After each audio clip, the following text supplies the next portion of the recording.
समझ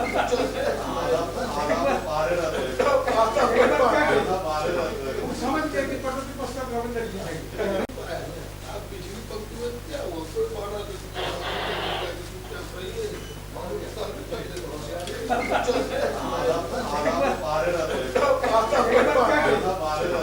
समझ गए कि कटौती प्रस्ताव गवर्नर की है।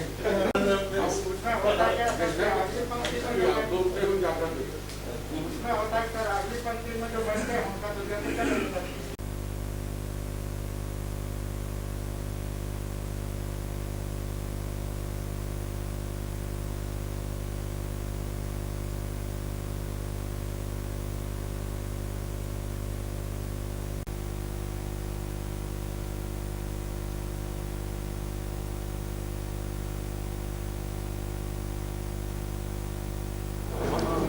नॉर्मल सिटिंग करा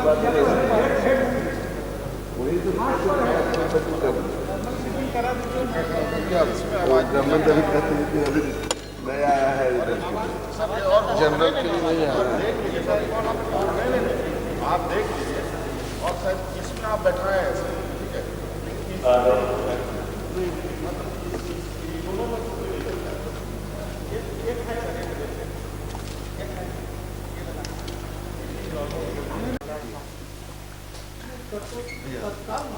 तत्काल भी होता है, लेकिन जितने लोग जैसे ऐसे कभी 5-7 आदमी डाल दिए डालते ही तो पीछे जितने डालते हैं उन लोगों को मौका नहीं मिलता। जो तो पहले आओ पहले कटौती का यही परिपट्टी जो जल्दी हमको याद है।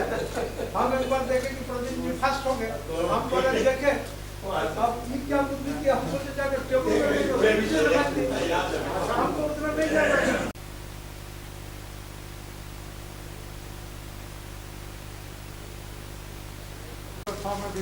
हो जाता जैसे हर प्रश्न ध्यान आकर्षण से जैसे ध्यान आकर्षण तो नहीं, बार बार की जो वाराणसी सारा हम लोग का कलाकंठ कटौती प्रस्ताव जितने लोग डालते हैं। सदन आहूत होता है, सदन आहूत होने के पहले अध्यक्ष को सदन के सारे व्यवस्था पर ध्यान रखना पड़ता है।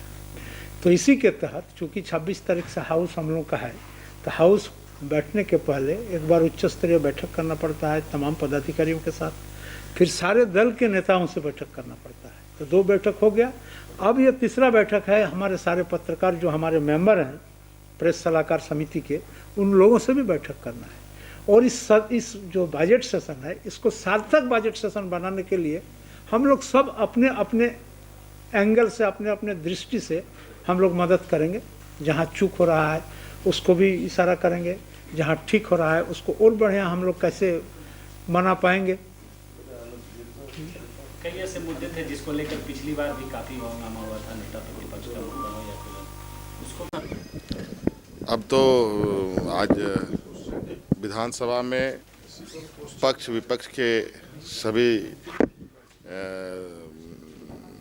सदस्यगण उपस्थित थे, आमंत्रित सदस्य लोग थे, और सत्र कैसे आहूत हो इस पर चर्चा हुई और सबकी सहमति है। सरकार का भी पूरा प्रयास है कि सदन बेहतर ढंग से चले, और विपक्ष का भी यही मंशा है, पूरा सदन का ये मंशा है। और कई सुझावों के साथ अध्यक्ष जी के समक्ष बातों को रखा गया है, और मुझे लगता है कि सभी मान्यों का सम्मान रखते हुए चीज़ें माननीय अध्यक्ष जी निर्णय लेंगे और सदन बेहतर तरीके से चले, इसको लेकर सबका प्रयास है। सरकार ने विपक्ष को फ्री हैंड दे दिया, चाहे जिस प्रकार का आंदोलन करें, हम आपको पिच दे रहे हैं, आप बैटिंग करिए। मैं आपको विश्वास दिलाता हूं कि भारतीय जनता पार्टी एनडीए पूरी तरह से एकजुट होकर सदन में सरकार को औकात बताने का काम करेगी। हर मोर्चे पर यह सरकार फेल है। आप नियोजन नीति देखिए, आपने बड़ी संख्या में नौजवानों के रोजगार छीन लिए, आपने कोई नीति बनाई नहीं, कोई नियोजन नीति आपकी है नहीं, और आपने रोजगार छीन लिया। अच्छा होता कि कोई नीति बनाती सरकार पहले, उसके बाद अगर नौजवानों के रोजगार छीने जाते तो कोई बात थी। हर मुद्दे पर पारा शिक्षकों की वही स्थिति है, ठगते रहे, 1.25 साल हो गए। संविदा कर्मियों की वही स्थिति है, सेविका सहायिका की वही स्थिति है, विधि व्यवस्था की वही स्थिति है। तो हर मोर्चे पर आपने कहा था कि घोषणा किया था कि 2 लाख रुपया किसानों का कर्ज माफ करूंगा, आपने फिर घोषणा किया साल भर पूरा होने पर कि 50,000 करूंगा, 54 नहीं किया। अगर किसी का 50 पैसा किया तो बताइए, आपके पास आपके राशि सरेंडर हो रहे हैं, आपका जो वित्तीय कुप्रबंधन है वो जग जाहिर है। इसलिए सरकार ने पूरी तरह से एकदम ओपन मैदान दिया है हम लोगों को बैटिंग करने के लिए। जोरदार बैटिंग होगी विपक्ष के द्वारा। सुचारू रूप से चलेगा सदन? यह सरकार के ऊपर डिपेंड करता है। सरकार अगर इन मुद्दों को लेकर जिन मुद्दों को लेकर उन्होंने सरकार बनाई थी, काश वो पूरी हुई रहती तो जनता के सवाल सदन पर आते।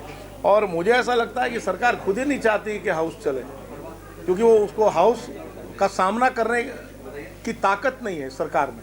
इसलिए मुझे नहीं लगता है कि सरकार भी चाहती है कि हाउस चले। किरण जी, एक बड़ा सवाल देखिए मेरे साथ संघर्ष की दास्तां।